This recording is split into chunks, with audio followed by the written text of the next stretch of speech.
Esto es Subterfuge Radio.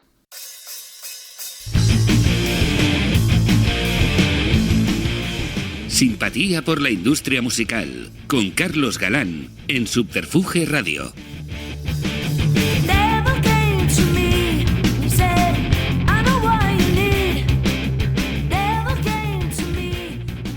Hola, buenas tardes, bienvenidas y bienvenidos a una nueva entrega de Simpatía por la industria musical. El podcast donde apenas suena música, pero es de música de todo lo que se habla, propulsados desde el dial digital de Subterfuge Radio, y esta vez intercambiando el estudio Alfonso Santisteban de la calle Almirante por esta edición de Estación Podcast de Valladolid.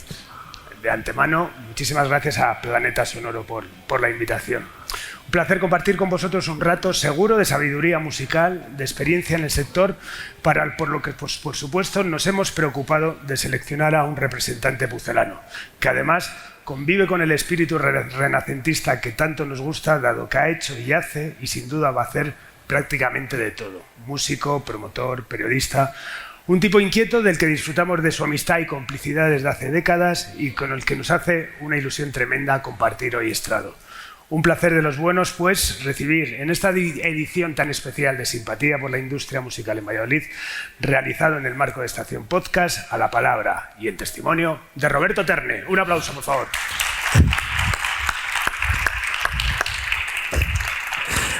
¿Qué pasa? Carlos, ¿qué tal? Muy bien. Muchas gracias por esa introducción tan bonita.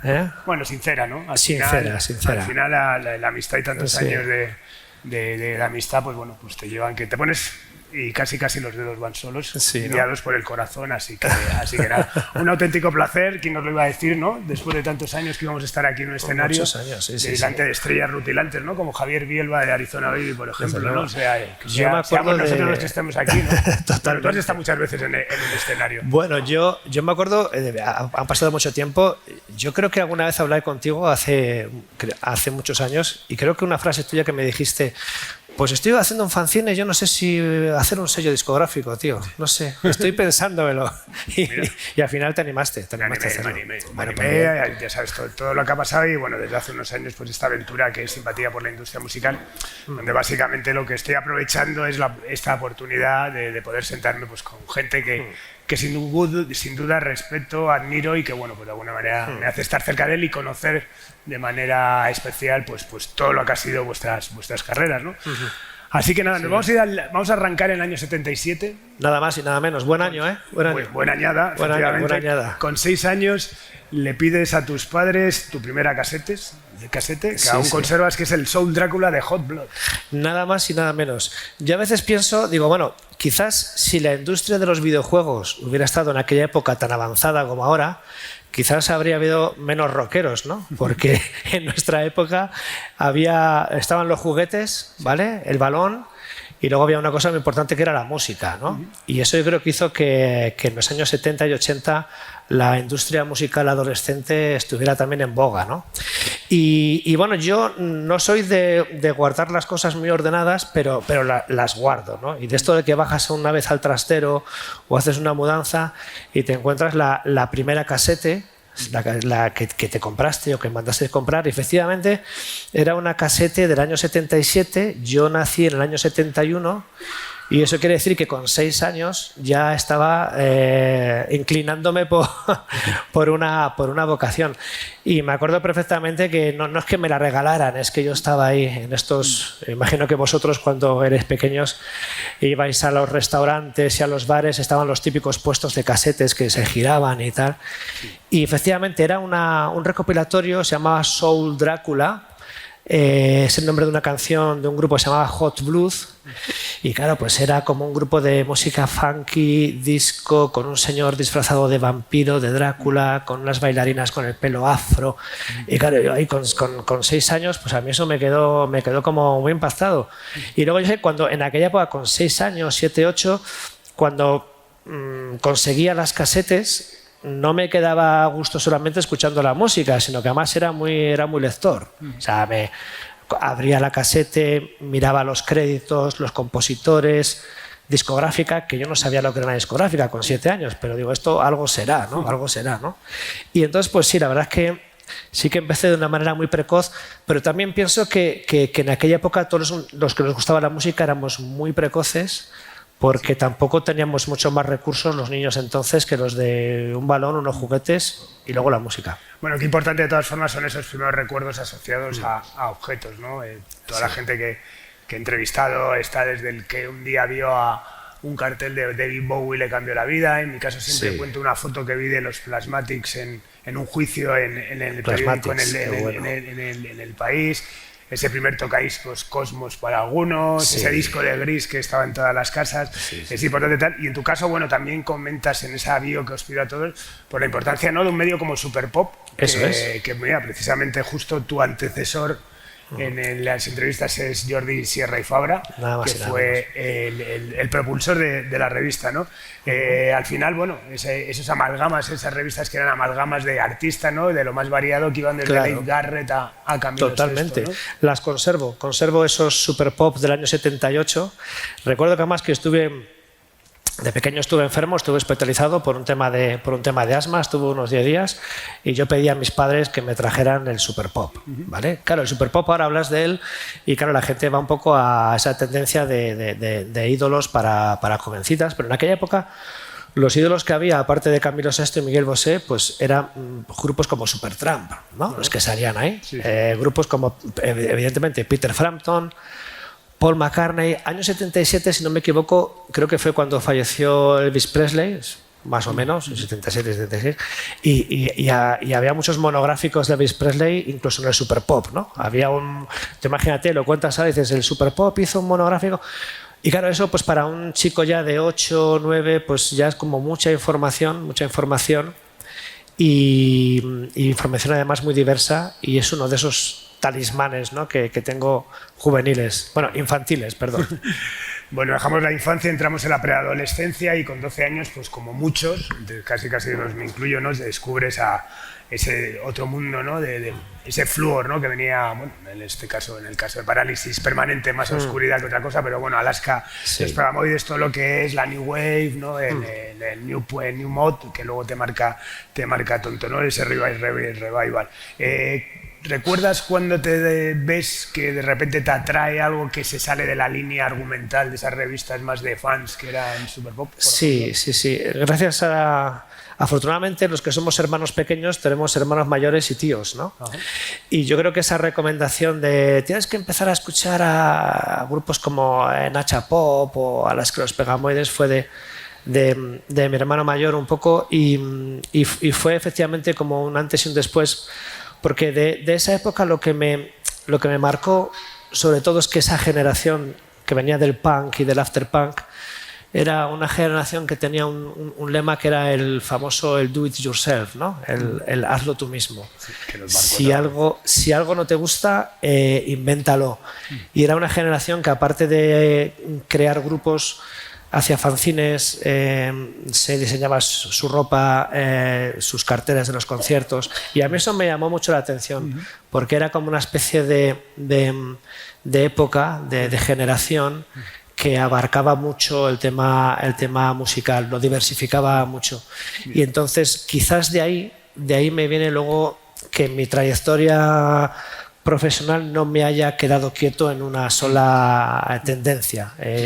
Cuando me empecé después, a la vez que tocaba, hacía un fanzine, bueno, y todo lo que vino después, ¿no? Pero esa tendencia del hazlo tú mismo fue lo que me marcó. Bueno, tantísimo que llegas a escribir hasta un libro sobre Alaska y los Palamoides, escribes a mano y maquetas tú en tu habitación, ¿no? Exacto. Vamos a ese inicio fancinero que al final yo creo que es el punto de partida, ¿no?, de muchos de nosotros, en mi caso también, ¿no? El primer fanzine que haces es Bat, que está dedicado a la escena local, ¿no? A la escena local, sí. Es un fanzine que hacía con un amigo mío, que ese amigo, bueno, en los barrios todos teníamos mote, porque los chicos de barrio nos conocíamos más por el mote que por... Y a este amigo mío, que le llamábamos el Ganso, pues fue el que me dijo: Roberto, tío, quiero hacer un fanzine, ¿por qué no te animas a hacerlo? Y yo estaba loco por hacer un fanzine, porque venía, como tú dices, de tener 14 años y de haberme pasado un verano entero escribiendo un libro sobre parálisis permanente y alergias pegamoides y tal. Y además que recuerdo que hice eso un poco por librarme un poco del ambiente hostil que había en el barrio en aquella época. Ya sabes que en los años 80 los barrios, no solamente el mío, sino el de todo el país, pues eran complicados, ¿no? Y entonces sí, ahí empecé con el tema del fanzine BAT, que eran contenidos de grupos locales y también de grupos que simplemente nos gustaban, grupos pues que eran grupos, digamos, que eran como los típicos grupos habituales en todos los fanzines de la época, los Lords of the New Church, los Clash, los Pistols, etc., ¿no? Y luego metíamos, ya me motivaba mucho la información local, sobre todo porque la información local lo que me permitía era hacer entrevistas a grupos. Claro, yo no podía entrevistar a los Lords of the New Church, sí, pero sí al grupo del barrio, ¿no? Al grupo de tal, ¿no? Y ahí fue como empecé. ¿Y qué recuerdas de la escena de Valladolid de esa época? ¿Qué grupos había? Bueno, pues eso ya sería ya año 87, 88. Pues había una escena un poco como de transición, igual que pasaba en España, ¿no? Sí. Era, digamos... Había pasado la movida. Eso es. Había pasado ya un poco digamos que ya se había extendido mucho el tema de la movida nueva ola, que ya a finales de los 80 ya se llamaba pop español, ya lo llamaban así, y todavía era muy pronto para lo que vino en los 90 el tema indie y demás, ¿no? Y pues sí, a nivel nacional había grupos como Surfing Bichos o había grupos como El Pecho de Andy, grupos un poco de transición. Aquí teníamos, por ejemplo, a Rosas en Blanco y Negro, ¿no? Por ejemplo, Rosas en Blanco y Negro, otro grupo que se llamaba La Jungla, y eran grupos un poco que, bueno, contrastaban con la escena un poco medio de revival que había a finales de los 80, ¿no? A finales de los 80 hubo una explosión de revival que se llamó el nuevo rock americano. Por ahí estaban los Lone Riders, etc. Y aquí pues teníamos a grupos como los Vampers, Rosas en Blanco y Negro, La Jungla, etc., ¿no? O sea que fue una época un poquito flower power, la recuerdo yo, porque Rosas en Blanco y Negro era un grupo ácido. Era ácido y me acuerdo además que bueno, lo sacó el Romilarde en ese momento el disco y rompía un poco, ¿no? Porque en esa época éramos todos muy integristas del garaje, cuanto más troglodita mejor, y de repente Romilarde sacó un disco de gente que llevaba unas camisas un poco raras. Totalmente, de paramecios, las que me gustan a mí, ¿eh? Esas yo las sigo. Hoy no he venido con ellas, pero las sigo llevando. Sí, pero bueno, con tener una postura, no era psicodelia militante, ¿no? Que al final iba asociada al garaje, sino que era, bueno, pues eso tú lo has dicho, ¿no? Más ácida en el sentido más visual y colorista. Exacto. ¿No? Bueno, Romilarde, perdona, mucho cariño a ese sello. Creo que fue un sello previo al tuyo, ¿no? A Subterfuge, estuvo un poquito antes. Un poco el que nos iluminó en el camino. Totalmente. Que ahí sacó a Rosas en Blanco y Negro, Lagartija Nick, ¿no? Inercia. Sex Museum, Los Macana. Eso, todo es verdad. Y luego sacó discos internacionales, Chemistry Set, una cosa súper interesante. Juan Hermida, un grandísimo, que ahora ya sabes que es una eminencia del mundo del juguete. Una de las cosas que me encantan, por lo cual reúne muchos de mis particulares universos personales. Bueno, precisamente por Rosas en Blanco y Negro te dan la oportunidad de entrar a trabajar en el norte de Castilla. Ahí antes has hecho referencia a la información local, por eso, aparte por esta amistad que tenemos, me gusta mucho, soy muy admirador de lo que es el periodismo local, ¿no? Que te contaba que he tenido la suerte de tener a Jan Albarracín de Farmacia Guardia, que se ha dedicado a la prensa local allí en Murcia, o Roberto Mosso, el cantante de Zarama, también que bueno, pues ha hecho toda su carrera en ETV, por lo cual esa información local musical siempre me ha gustado, sobre todo el papel, ¿no? Al final de gurú, un poco de pope dentro de esa escena. Llegas al norte de Castilla y ahí pues casi sugieres, ¿no? Construir un ecosistema donde se pudiese hablar de sección de discos, de conciertos. Exacto, etcétera, ¿no? Sí. En aquella época empezaba a ver en lo que es en la prensa regional, empezaba a haber contenidos musicales por fin. Hasta entonces, en los años 80, pues las informaciones que se daban eran pues algunos conciertos que había en las fiestas locales y poquita cosa más, ¿no? Y ahí, que por cierto, ahí fui recomendado por Rosas en Blanco y Negro, que fueron los que me presentaron con los redactores y demás, pues eso fue en el año 90. Me acuerdo que el primer artículo que hice fue con un grupo que se llamaba El Viaje de las Flores, que lo sacó un fanzine de Madrid que se llamaba Stamp, no sé si Stamp. Miguel Stamp. Exacto, Miguel Stamp. Y fue el primer artículo que hice, Viaje de las Flores, un grupo también muy flower power de la época. Y sí, ahí yo creo que fuimos un poco todos a la vez, ¿no? Yo creo que arriba por el norte estaba Óscar Cubillo, creo que estaba, los nombres que tú has dicho también. Sí. Y claro, éramos gente, yo en mi caso tenía 19 años aproximadamente. Pues venía con todas las ganas de intentar renovar dentro de lo que me dejaran. En Norte de Castilla recuerdo que tuve la suerte de conocer el antiguo edificio que estaba en la calle Duque La Victoria de Valladolid, y ahí estaba pues la vieja imprenta. Claro, es un periódico que es de hace 150 años, y estaba la vieja imprenta. Por recepción, por el hall, me encontraba de repente al señor don Miguel Delibes, que había sido director y bueno, que era parte del Norte de Castilla, por supuesto. Y claro, yo tenía 19 años y a lo mejor yo venía del instituto de estudiar un libro de Miguel Delibes y luego me lo encontraba ahí con mis discos de Rosas en blanco y negro, ¿no? Y hola, don Miguel, hola, chaval, yo qué sé. Y bueno, aunque es un periódico que es centenario, el equipo de redacción que había entonces tenía muchas ganas de que se renovaran los contenidos y depositaron en mí un poco la confianza de ofrecer contenidos. Entonces creamos secciones de discos, suplementos, entrevistas a grupos locales, y yo ya me vine arriba y dije, pues vamos a hacer entrevistas también a grupos nacionales que están vendiendo mucho. Era todo mentira, ¿vale? Porque eran muy alternativos. Y vamos a entrevistar a gente como Cactus Jack, ¿no? O un grupo de Mieres que se llama Los Bujes, que son Doctor Explosión. Entonces ya me vine arriba y ya pude meter un poco la tendencia, ¿no?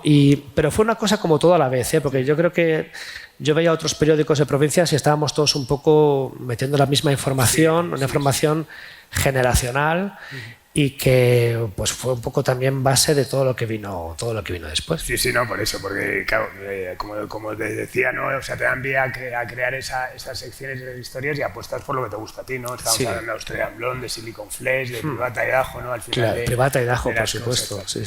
Bueno, también, como hablaba al principio, te describía con ese espíritu renacentista que tanto nos gusta, también picoteas en la radio, ¿no? Y entre el 92 y el 94 haces diversos programas, ¿no? En Onda Cero, ¿qué programas eran? ¿De qué trataban? ¿También un poco la misma línea de las cosas que escribías? Sí, pues comencé pues de muy joven, pero como empezamos casi de adolescentes, pues las típicas emisoras que habían, las radios libres que había en los años 80, ¿no? Aquí había una radio libre que se llamaba Radio Cometa, luego estaba FM Express, que ahí coincidimos con uno que es de mi barrio también, que es el periodista Manu Carreño, periodista deportivo, y que vivía en mi misma calle también. No tenía mote. No tenía mote. Los Carreño, como se llaman Carreño, los Carreño eran, ¿no? Y yo compartía pupitre con su hermano Mario. Y bueno, él había una emisora de radio que se llamaba FM Express, y él hacía su programa deportivo y yo hacía mis colaboraciones musicales, y ahí nos veíamos, ¿no? Y luego ya empecé después en Onda Cero. En Onda Cero ya tuve un programa propio que se llamaba La Nacional 10, porque Onda Cero tenía una emisora musical que era Onda 10, y bueno, metimos. Y me dijeron, joder, pues tú puedes hacer pues información nacional de los grupos así, los grupos de la movida, y era año 92 ya, o sea, ¿dónde estaría la movida? Y digo, sí, voy a meter grupos de la movida como Silicon Flash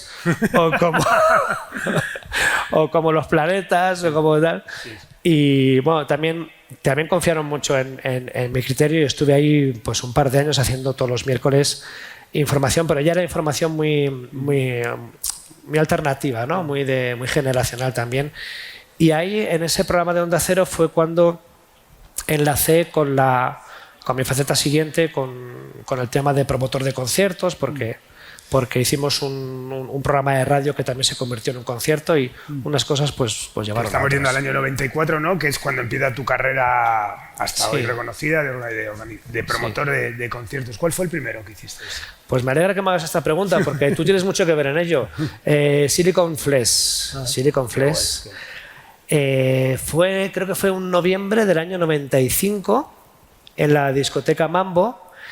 Previamente, Silicon Flesh ya habían reventado varios locales de Valladolid, como el local Lisboa o la Riviera, y a nivel nacional estaban pues petándolo, ¿no?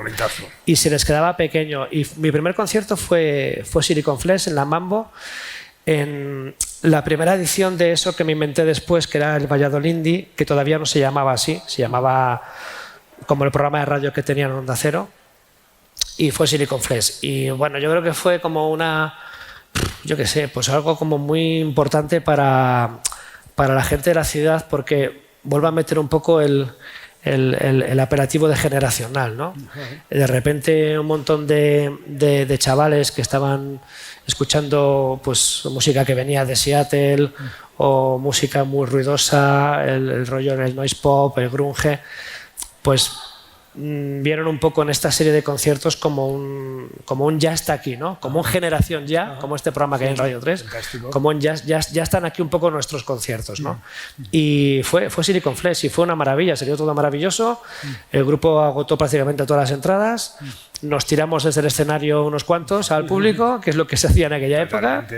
Y muy divertido todo, muy divertido. Bueno, y es una carrera, pues eso, que llega hasta hoy, como decía, y bueno, pues fruto de esa programación también, bueno, llega un momento también que haces como una programación estable, ¿no? Que es lo que es el Valladolindi, el festival más largo del mundo, ¿no? Y también conocido como el No Festival. El No Festival.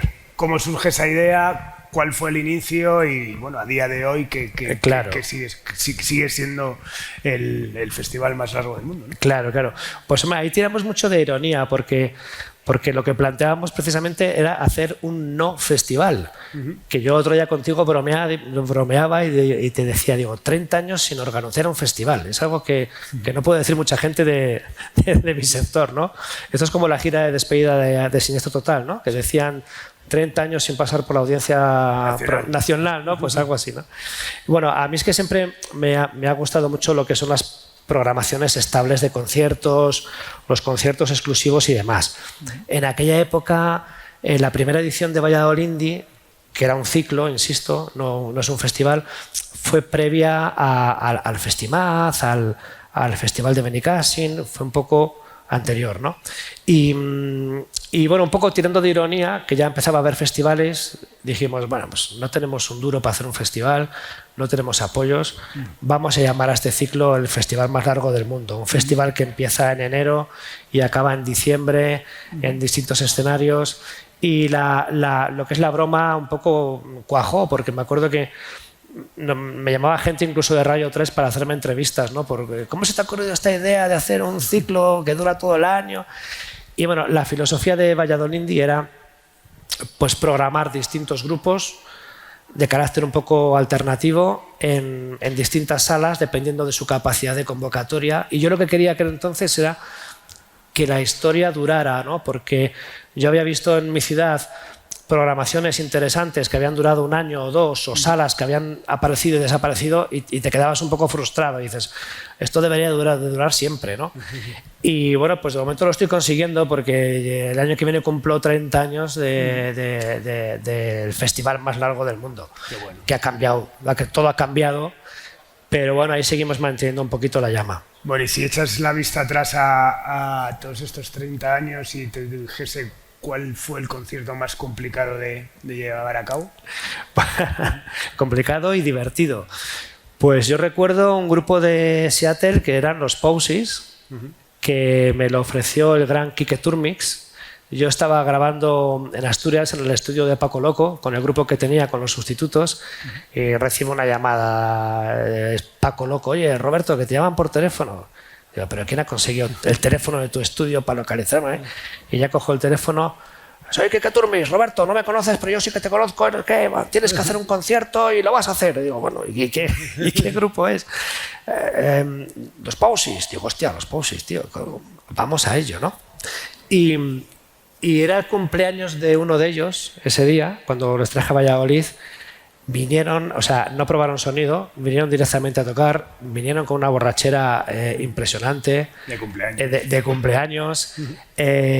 Cambiaron todo el backline nada más llegar. La gente, bueno, había cerca de 400 personas. Y bueno, yo qué sé, estas cosas te ocurren de más mayor y no lo das mucha importancia, pero caray, con 24 años dices, ¿habrá concierto? ¿No habrá concierto? Y hubo concierto, fue muy divertido, hubo incluso una tarta de cumpleaños que se desparramó por el escenario. Creo que el público debió de robar un par de micrófonos aprovechando la confusión y tal, pero bueno, no hubo altercados y fue un poco loco, pero fue muy divertido. Además, a mí los pausis se les perdona todo, vamos. Yo por lo menos. Y el más satisfactorio que dijese, joder, que he cumplido aquí un sueño y vamos, me ha parecido algo... Sí, satisfactorio. Mira, pues a mí me han gustado, por ejemplo, ya de más mayor, algunos conciertos sinfónicos que he hecho con artistas de pop, ¿no? Uno de ellos fue Santiago Auserón, con la Orquesta Sinfónica de Castilla y León, que fue una maravilla, porque además tuve la oportunidad de asistir a los ensayos y de asistir a ese proceso. Y bueno, pues las canciones, el repertorio de Santiago Auserón, como Juan Perro y como Santiago, pues flanqueado por una orquesta sinfónica, pues fue una maravilla. Y tú estás en el germen de ese... Y yo estaba en el germen, no en el germen artístico, pero sí en el germen de tenemos una idea, vamos a hablar con la Orquesta Sinfónica de Castilla y León. Y entonces Santiago Auserón estuvo ensayando varios días en Valladolid. Yo me acuerdo que le llevaba en coche a los ensayos y bueno, Santiago es un tío muy sociable, o sea, no es un artista distante, tiene muchísima cultura, pero la cultura te la hace compartir, no te pone distancia entre la sabiduría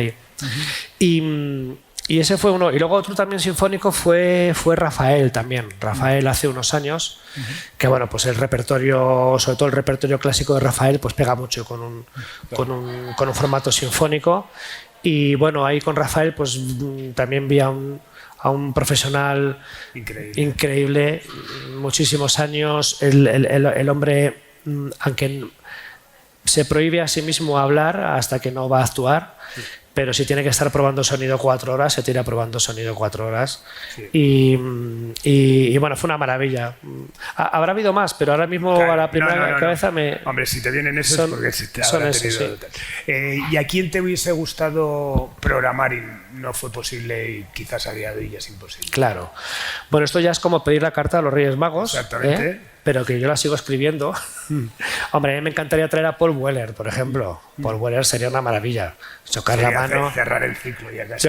Chocar la mano a Paul Weller, por fin. Yo ya me jubilo.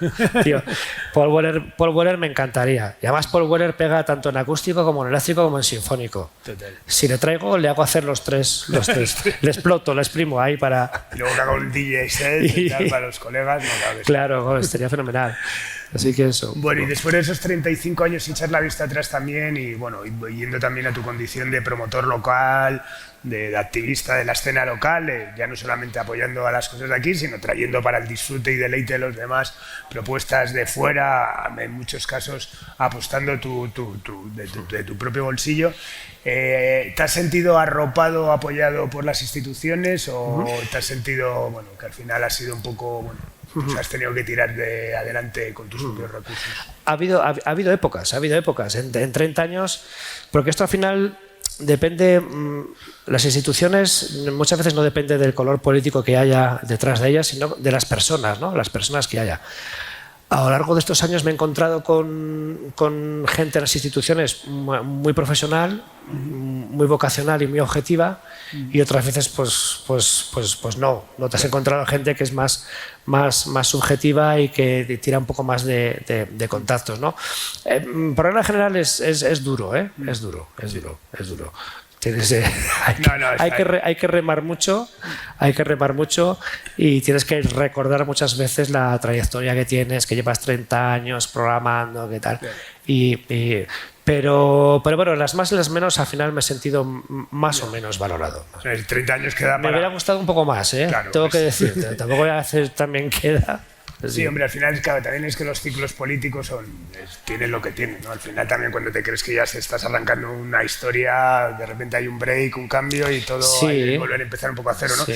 Y 30 años al final da mucho de sí, ya no solamente para ver y observar esos cambios a nivel político y de tendencias de políticas en las instituciones, sino también, bueno, cambios estilísticos, en nuestro caso hemos visto cambios de formatos, hemos visto un montón de eso, cambios de artistas, ¿no? Al final cuando parece que todo está instaurado, de repente aparece alguien que se pone arriba, ¿no? Sí. Los 30 años dan para muchas Dan para mucho, sí. Lo que pasa es que te hacen ser resistente, te hacen tener callo y decís, si hemos aguantado 30, aguantamos otros 30, no pasa nada. Totalmente. Vamos a por ello. Bueno, volviendo y apelando a esa condición renacentista que tienes, vamos a tu carrera también como músico. Tengo aquí una lista de tus proyectos. Quizás Sustitutos, que hablaremos luego, ha sido tu banda más relevante. Pero bueno, danos unas líneas pues, de quiénes fueron Los Invasores, por ejemplo. Bueno, Los Invasores, una banda anónima que no conoce nadie, pero la quiero destacar un poco por lo valientes que somos a veces los que nos dedicamos a la música, ¿no? Esto era una banda del año 89, 90, que en Valladolid pues el ambiente ha sido siempre más bien tirando a rockero, ¿no? A rockero un poco del norte, ¿no?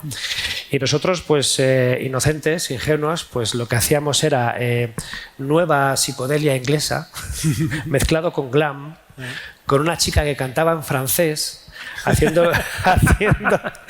haciendo versiones de un grupo francés que se llamaba, creo que era Telefón.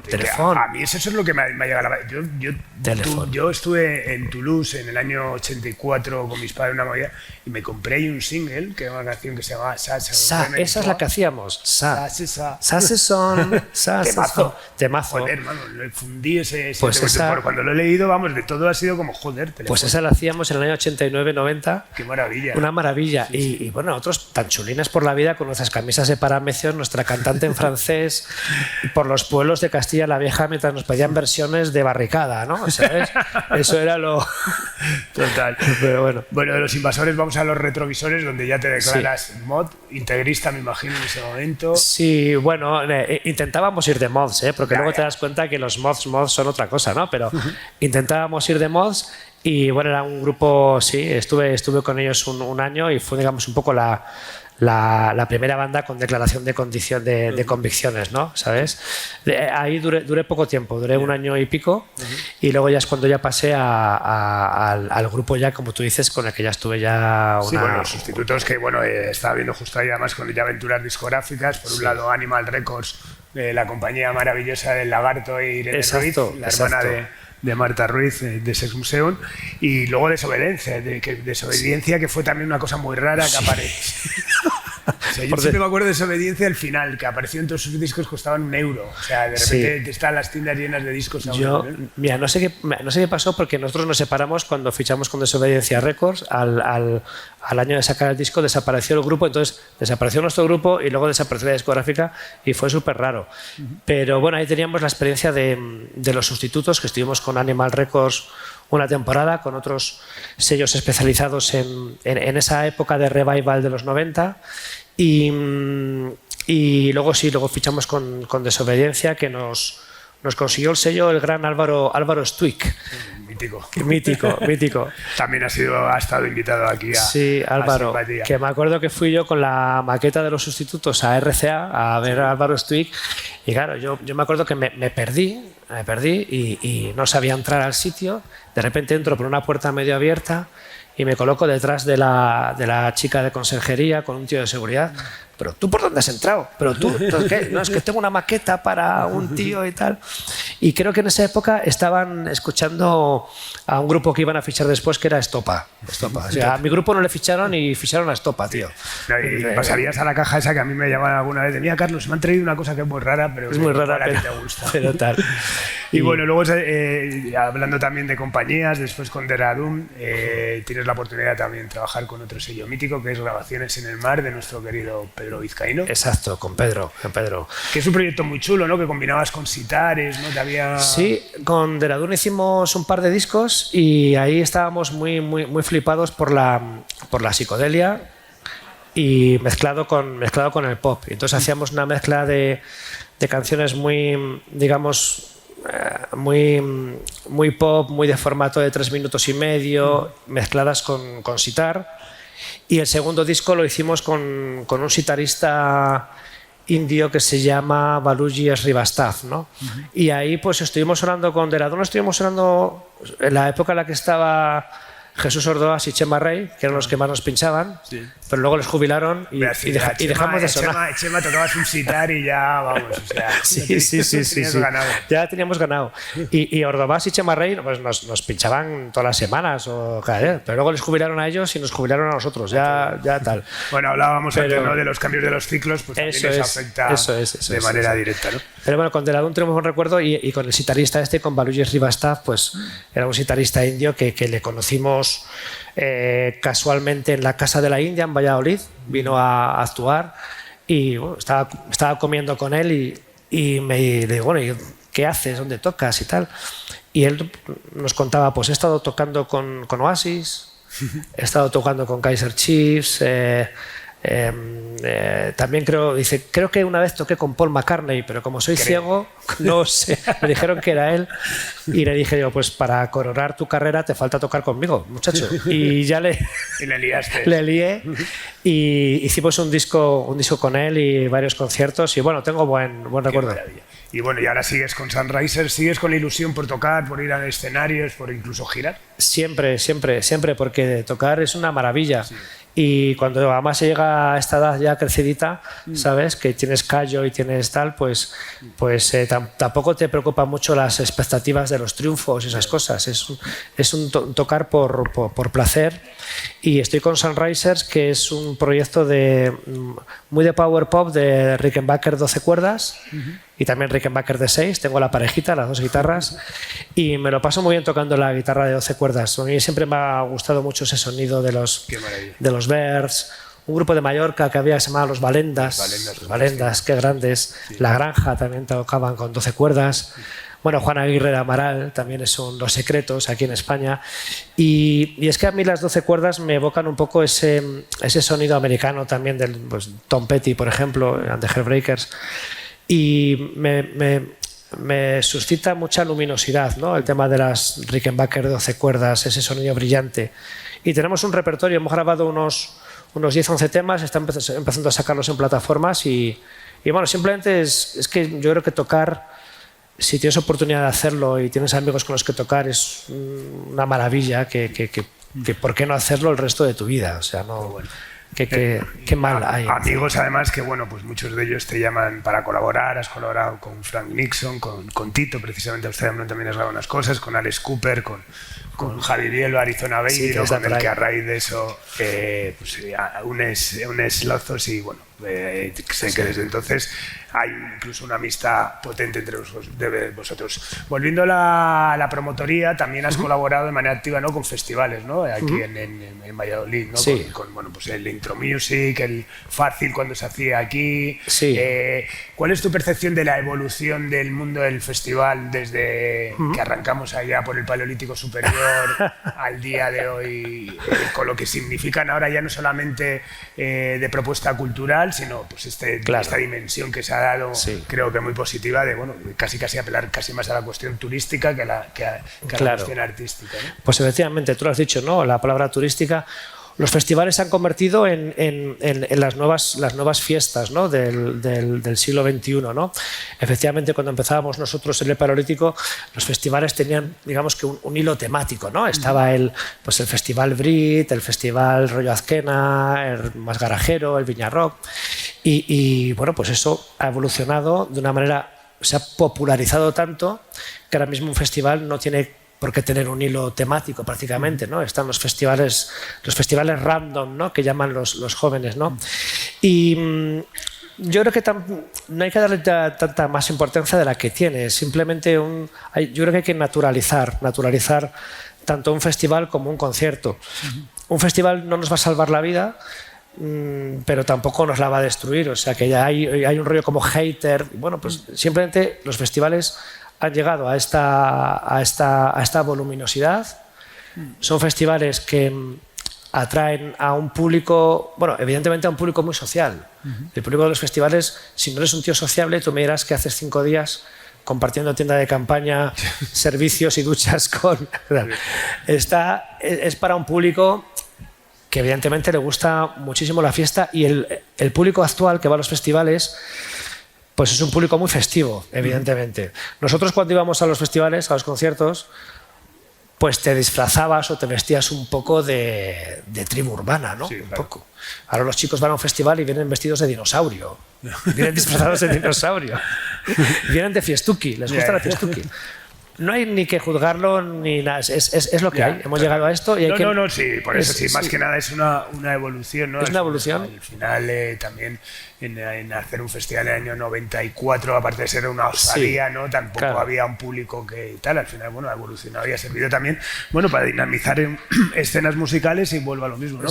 Para dinamizar a mí ¿no? como industria musical me parece bien, genera, siempre y cuando se cuide un poco la ética con el público, no se le tome el pelo y también se le cuide, ¿no? A mí los festivales que convocan 10.000 personas o 12.000 me parecen fantástico, pero creo que hay que tener cuidado con esos festivales macro festivales que ya convocan 30.000 personas o que al menos alardean de convocar 30.000 personas, porque también dices, ojo, aquí lo que estás creando es una pequeña población que va a convivir durante 5 días. A lo mejor a este tipo de macro festivales hay que exigirles legalmente lo que se exige a sectores de hospitalidad o de acomodación, etc. Cómo entra y cómo sale la gente, qué protocolo hay de seguridad, cómo van a convivir. Estamos hablando de 30.000 personas, ¿no? Entonces ahí es donde yo creo que hay que ser un poquito más proceloso, ¿no? Y luego, la imagen, porque luego oyes quejas del público, de la gente, de cierto sector, pero mientras se respete al público y mientras el público lo siga aceptando, pero en cualquier caso yo soy más de salas, ¿eh? Yo soy más de conciertos exclusivos. Bueno, ese amor por las salas que también, y por la escena, y por los directos, y por todo, que te ha llevado también fuiste road manager, que la verdad es que eso ha sido lo más sorpresivo de todo lo que de todo lo que me has mandado. Bueno, también lo del sitarista ciego también me impresionó, pero en este caso... ¿Cómo te decides en el año 98, ya un tío que ya es un periodista, que ya es un promotor tal, y tirarte a la carretera como road manager de un proyecto, ¿no? En ese momento incipiente que era Amaral, ¿no? Amaral. Pues porque me iba a la marcha, Carlos. Me iba a la marcha y había una empresa en Valladolid que era la que llevaba a Amaral y a otros grupos. Y me recuerdo que me contrataron para llevar un poco la sección de grupos emergentes de esa oficina, ¿no? Y entre grupos emergentes estaba Amaral, que la tenían como la nueva cantautora de Madrid, y la pobre Eva decía, no quiero ser cantautora, yo soy un grupo de rock. Estaban otros grupos, La Cabra Mecánica, Defcon 2. Y entonces pues me fui de gira con ellos pues creo que en 14 o 15 ocasiones aproximadamente. Y era una maravilla porque era el año 98, que es que todavía el tema de los teléfonos móviles y de internet todavía no estaba muy extendido. Y además Amaral en aquella época eran dos, no era una banda, eran solamente Juan y Eva, iban con las guitarras acústicas y no íbamos ni en furgoneta ni con conductor ni nada, íbamos en trenes y en autocares, ¿no? A tocar por toda España, en recintos muy pequeños. Y bueno, tengo un buen recuerdo de ellos porque eran y supongo que seguirán siendo muy musicales, ¿no?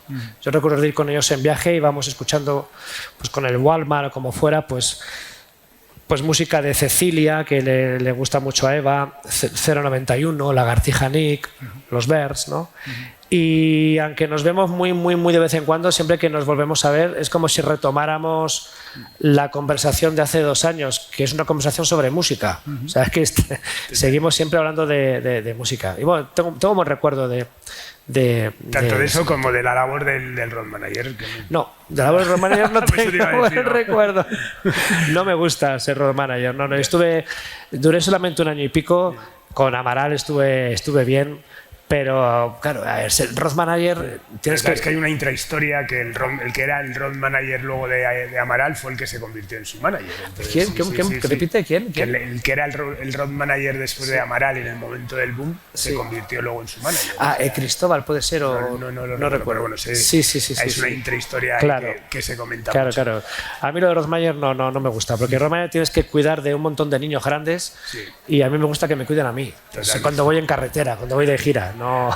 Bueno, por ir cerrando un poco el círculo, y bueno, cuando te pedí esa biografía, esos datos para preparar la entrevista, hablas al final de un comunicado, bueno, de un COC, ¿no? Comunicando, organizando, creando, que me parece muy interesante de compartir con nuestros ilustres invitados hoy aquí en esta sesión en directo y, por supuesto, toda la gente que va a tener la oportunidad de escuchar este podcast en su plataforma favorita. Vamos a hablar de esos puntos, me interesa, comunicando. Bueno, comunicando pues porque evidentemente llevo, como hemos visto ahora, pues realizando entrevistas, redactando crónicas de conciertos, haciendo fanzines y luego también pues otras tareas que tengo es la de hacer comunicación para otras empresas, ¿no? Para, pues a lo mejor de vez en cuando escribir alguna biografía o una nota de prensa de algún artista, organizar incluso algunas ruedas de prensa, pero comunicando viene un poco de esa capacidad comunicativa que tiene el perfil mío de comunicar, ¿no?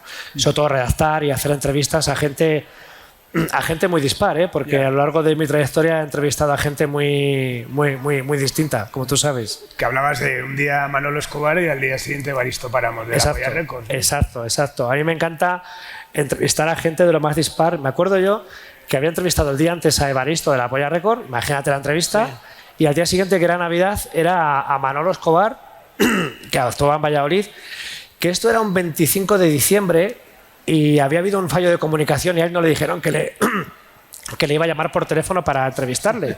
Y tú imagínate, en la casa de los Escobar, 25 de diciembre, por Dios, no estamos para trabajar, ¿no? Y llamé por teléfono, Manolo Escobar, sí, esta es la casa de don Manolo Escobar. No, soy Roberto Terne, un periodista de Valladolid. Sí, un momentito. Y se me pone Manolo Escobar, pues con un trato pues como el de un tío tuyo en una comunión, ¿no? ¿Qué pasa, chavalote?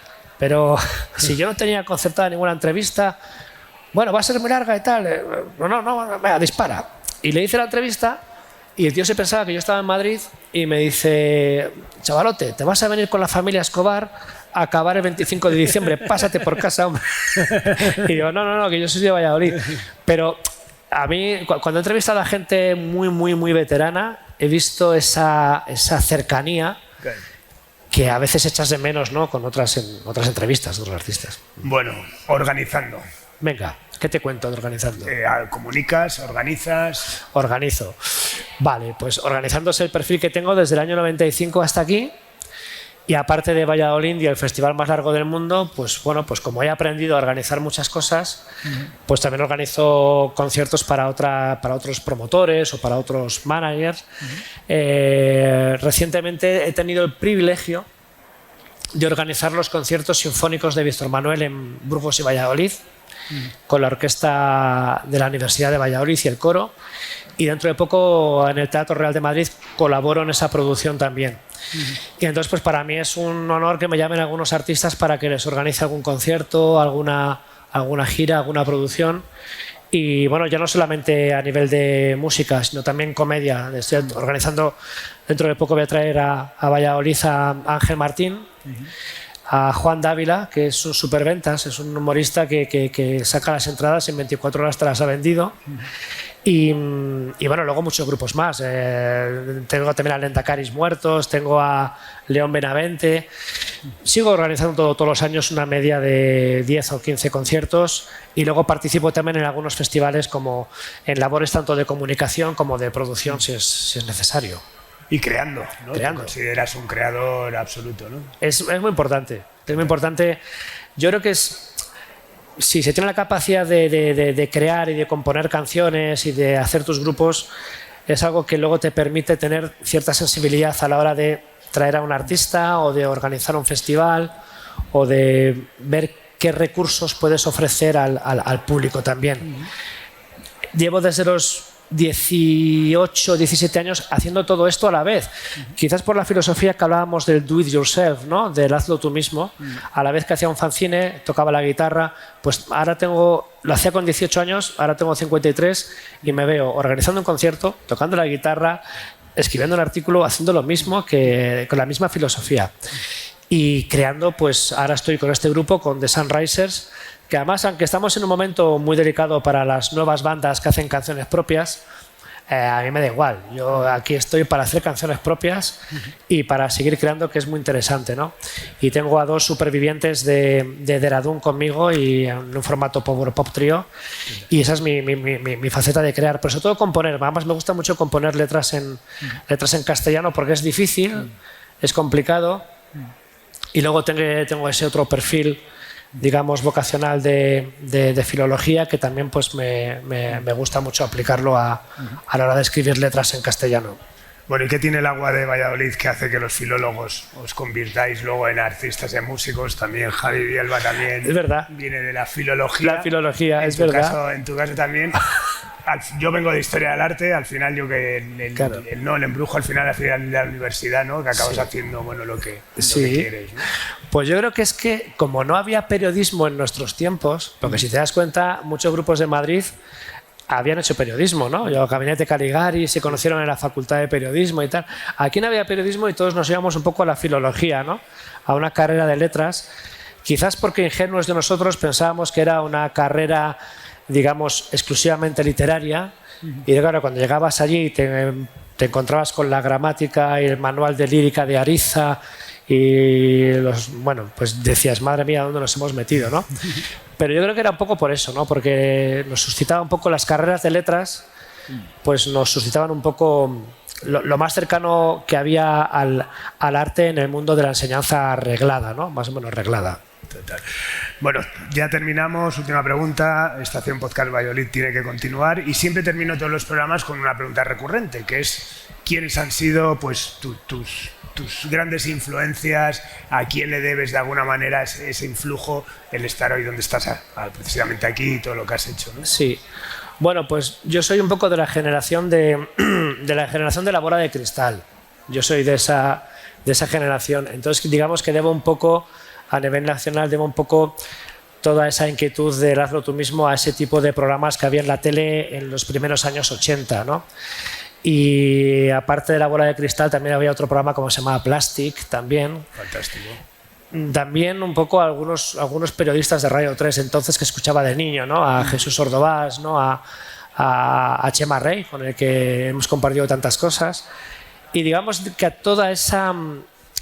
Sobre todo lo que comentábamos un poco al principio de la entrevista, debo todo esto al espíritu de hazlo tú mismo que había en el punk del 77 y la nueva ola de los primeros 80. Eso es un poco, más que unas personas, un ente, una filosofía, ¿sabes? Que es lo que me ha dado y que, bueno, pues como me ha condicionado, así sigo a mis 53 años, haciendo todo a la vez. Totalmente. Y no creo que haya vuelta. A ese espíritu renacentista que hablábamos al principio. Eso es. Pues nada, muchísimas gracias, Roberto. De verdad ha sido un auténtico placer. Y bueno, me hace especial ilusión después de tantos años que nos juntemos aquí en un estrado pues para compartir esa experiencia que en muchos puntos conocía, pero que para otras han sido un descubrimiento. Así que nada, muchísimas gracias. Pues nada, despedimos esta nueva entrega de Simpatía por la Industria Musical, agradeciendo de antemano el apoyo de Sonorama de Rivera, de Juan Pablo del Planeta Sonoro, de Javier Ajenjo, el equipo de Subterfuge Radio, a Laura y a Miriam. Y como siempre, nos solemos ir con una canción, pero hoy no vamos a poner una canción, hoy nos despedimos con un aplauso para Roberto Terne, que se lo merece. Gracias. Gracias.